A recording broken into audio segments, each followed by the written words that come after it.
30 years of ஏஜுக்கு மேலே regular health checkup வந்து ஒரு ஏஜ் பர்சன் மாதிரி நம்ம பண்ணணுமா அப்படின்னு நீங்கள் கேட்குறீங்கன்னா, ஆஸ் அ டாக்டர் நான் வந்து அது கண்டிப்பாக பண்ணணும்னு தான் நான் சொல்லுவேன்.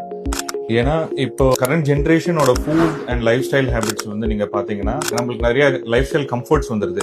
அண்ட் ஃபுட் எல்லாம் வந்து நிறைய ஆன்டிபயோட்டிக்ஸோ நிறைய பெஸ்டிசைட்ஸோ போட்டு தான் வளர்க்குறாங்க. நிறைய பேர் வந்து மெடிகேஷன்ஸ் வந்து அபியூஸ் பண்றாங்க. இப்போ கரண்ட் ஜென்ரேஷன்ல வந்து நிறைய இன்ஹோம் ஜாப்ஸ், உங்களுக்கு வந்து பெருசா வந்து எக்ஸசைஸ் பண்றதுக்கு டைம் இருக்காது, நிறைய ஸ்ட்ரெஸ் இருக்கும் due to work or family இஷ்யூஸ்னால அவங்களோட லைஃப் ஸ்டைல், அந்த ஒரிஜினல் லைஃப் ஸ்டைல் வந்து அவங்க நெக்லெக்ட் பண்ணிட்டு இருக்காங்க.